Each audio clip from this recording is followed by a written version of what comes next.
Greetings, all! Today, we'll be examining the rare Ice-type Pokemon Cryogonal, the Crystalizing Pokémon. Cold in both heart and body, Cryogonal are frigid beasts that can more than give a chilly reception to those that don't heed their territory.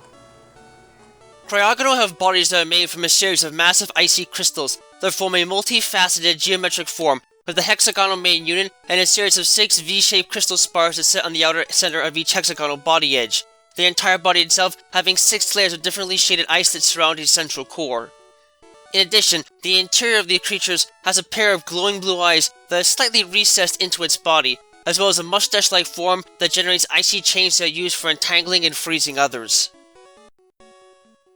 In terms of sheer anatomical composition, Cryogonal are completely made of ice, and their existence seemingly defies the very boundaries of nature. As it turns out, however, the creatures are in fact the result of microscopic, cold-tolerant bacterial colonies being swept into snow clouds that come into contact with high-altitude magnetic storms, despite some believing that they are instead born from the reincarnated spirits of those that die in snowy mountains. During this rare interaction, the magnetic charge produces a polarization within the budding ice crystals, which then attracts the bacteria and entices them to begin forming bacterial colonies within the ice even as they are encased in ice, eventually forming these creatures when the colonies reach their maximum size. As strange as it may sound, it certainly explains why the strange creatures are able to learn moves like Attract despite not having a true sex, and naturally possess Levitate ability as their only base ability, brought on by the formation of a collective electromagnetic field. After being born in snow clouds, Cryogonal fall to the ground very quickly because of their massive weight, and immediately begin preying on whatever life form is closest to them. Cryogonal generate large chains of ice at temperatures of negative 148 degrees Fahrenheit to ensnare and flash freeze prey, ensuring that they at least cannot easily strike back with physical blows, and thus protecting the fragile bodies of Cryogonal. Once captured, Cryogonal then turn their own bodies into deadly projectiles, slicing cleanly through their prey and killing them without any effort. Cryogonal themselves do not consume meat, but the water held within other life forms.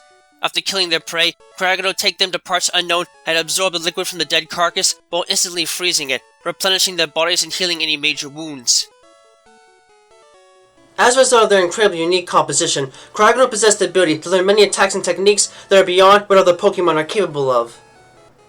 First of all, Cryogonal are the only Ice-type Pokemon capable of learning the Bind attack as a useful weapon in battle. Secondly, because of their crystalline bodies, Cryogonal are one of the few species able to learn unique techniques that make use of said sharp-edged form, and are the only ice types, along with the members of the Bergmite family, able to learn the rapid spin attack. Thirdly and fourthly, because their bodies are completely made out of ice, Cryogonal can easily repair their bodies if damaged, and thus are the only known ice types, along with the members of the Bergmite family, able to learn the recover technique, and can directly harness solar energy for power, making them the only ice type capable of naturally learning the solar beam attack.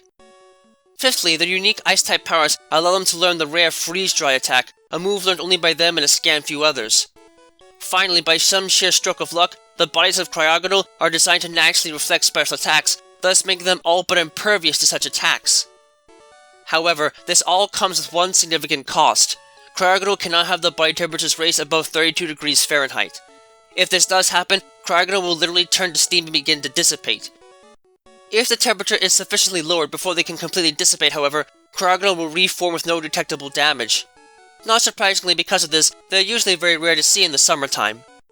Aside from this weakness though, Cryogonal can prove to be rather potent foes as a whole to face, as while they might suffer greatly in terms of their capacity to deal with and utilize attacks of a physical nature in practice, and are a bit lacking in the way of stamina, their mobility and special attributes are more than a bit high, their base special attack, special defense, and speed stats being above average for a fully evolved Ice-type Pokemon, and they further possess the highest base special defense stat out of all non-legendary Ice-type Pokemon, rendering them a significant wall to overcome if physical attacks are not at one's disposal to remove them quickly. Well, there are certainly some ice types out there that can usually handle and work with. These frigid monsters are definitely not on that list. They might seem like truly sentient beings to some, but that's just a trick they pull as a collective to get close to anything that might seem like a suitable prey item. Well, they might be easily shattered in a sense because they're frail physical forms. You're going to need physical power to really batter through them, as any other type of offense can give them plenty of time to make use of their frigid powers and crystalline forms to slice, dice, and devastate anything that dares to stand before them. They at least can be readily handled if you can spike the air temperature enough to vaporize them, but make sure to keep it there for a while, or it might not take long for them to reform and get their revenge. A terror to face in the dead of night in the coldest parts of the world, Cryogonal are unusual creatures that can bring the power of the cold with them no matter how warm you might feel. A strong burst of heat might be enough to disperse them for a while, but never believe they are truly down and out once the air starts to cool down again. As such, do yourself a favor and keep watch for them in the worst of blizzards, or they might just sneak up on you and give you a chilling embrace that you might not be able to thaw out from.